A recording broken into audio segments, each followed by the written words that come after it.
Office बुस्कांगो तावनी बागै विदेशनि सामसागिरि खायनानि बागै मोहम्मद इउनूस बिनि पेटवा नेतार मध्येयै বড় একটা চক্রান্ত খাইনানি একটা খাইল। বন্ধুগণ, আপনারা নিশ্চয়ই জানেন এই বছরের মধ্যে আমরা বছরের প্রথম দিকে আমরা যখন দেখেছি ওই বাংলাদেশের মধ্যে যারা আমাদের যারা ত্রিপ্রাসারা আছেন বা ইন্ডিজিনাসরা আছেন বা যারা হিন্দুরা আছেন তাদের উপর যখন আক্রমণ করা হয় তখন আমরা মহারাজার নেতৃত্বে সাবরুমে গিয়ে আমরা হাজার হাজার মানুষ আমরা প্রতিবাদ করে এসেছিলাম। আমরা জানি 1971 সালে এই রাজ্যের মানুষ সবাই জানে, ভারতবর্ষের মানুষ সবাই জানে, বাংলাদেশ তারাও জানে তারা কিভাবে হিন্দু হোক মুসলিম হোক কিভাবে পালিয়ে এসে ত্রিপুরাতে আশ্রয় নিয়েছিল। তাদেরকে আমরা খাওয়া দাওয়ার ব্যবস্থা করেছিল, জায়গা দিয়েছিল এবং শুধু তাই নয়, সেদিনের সরকার, সেদিনের ভারত সরকার তার সর্বশক্তি সমস্ত কিছু ত্যাগ করে হাজার হাজার আমাদের ভারতের সৈনিকদের রক্তের বলিদান দিয়ে আমরা এই পাকিস্তান থেকে বাংলাদেশকে সেদিন আমরা রক্ষা করে নতুন একটা দেশ গঠন করেছিলাম। বলে যেও না, এত তাড়াতাড়ি ভুললে চলবে না যে পাকিস্তান বাংলাদেশকে মানে সর্বনাশ করতে চেয়েছিল। সেদিন যে পাকিস্তান ইন্ডিয়াকে সর্বনাশ করার জন্য একটা চক্রান্ত করেছিল, পারবে তো? আমরা বারবার দেখেছি পাকিস্তান কি করেছে সেই কাশ্মীরে, আমরা দেখেছি তাদের সেই চক্রান্ত। আজকে ভিখারি মোহাম্মদ ইউনূস আজকে ভিখারির মতো পৃথিবীর কোনায় কোনায় ঘুরছে, আমাকে সাহায্য দাও, আমাকে খাদ্য দাও, আমাকে খাদ্য দাও। এখন আর তাদের কাছে আর কিচ্ছু নেই, শুধু কি নর্থ ইস্টকে তারা ছিনিয়ে নিয়ে যাবে, পারবে? নর্থ ইস্ট ভারতের প্রধানমন্ত্রীর স্বরাষ্ট্রমন্ত্রী ওরা আসতে হবে না। নর্থ ইস্টার্নে আমাদের যা আছে, ভারতের যা সৈন্য আছে, নিজস্ব যা শক্তি আছে সেনা, এটা দিয়ে আমরা বাংলাদেশকে আধা ঘন্টার মধ্যে আমরা শেষ করে দিতে পারবো।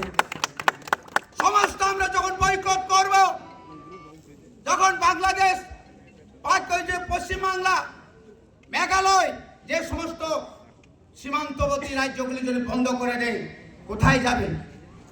বন্ধুগণ, আজকে আমি অনুরোধ করব এই রাজ্যের যারা বিভিন্ন দলের আছেন আপনারাও এগিয়ে আসুন।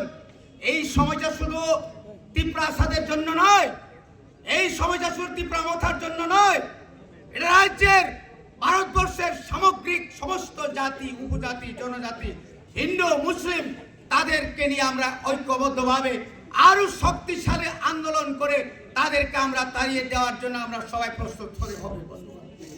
তাই আমি আর বেশি বক্তব্য রাখবো না, আমরা এই কথাই বলে আমরা হুঁশিয়ার দিতে চাই ওই চুনুপুটি যারা বাংলাদেশের নেতার নামাবলী পড়ে যারা চিৎকার করছে ইন্ডিয়ান হাই কমিশনের সামনে, থামুন। বারবার আমাদের ওয়াইটিএফের প্রেসিডেন্ট বারবার বলছেন ঘুমন্ত সাপকে আপনারা এইভাবে দুধ খাওয়ে কতদিন টিকে রাখবেন? সুবল মারবে একদিন। এইভাবে ঘুমন্ত বাঘকে আপনারা সজাগ করবেন না, আগামী দিনে ভয়ানক অবস্থা হবে। বাংলাদেশ যে বাংলা দেশ এটা থাকবে না। আপনারা আপনার দেশে শান্তিতে থাকুন, আমরা আমাদের দেশে শান্তি থাকতে চাই। আমরা উত্তর পূর্বাঞ্চলের সমস্ত জনজাতি জাতি আমরা ওয়ান নর্থ ইস্ট আমরা গঠন করেছি। আগামী দিনে ঐক্যবদ্ধভাবে আমরা যারা ইলিগাল ভাবে এই ভারতবর্ষে যারা এসেছেন তাদের বিরুদ্ধে আমরা সংগ্রাম করব।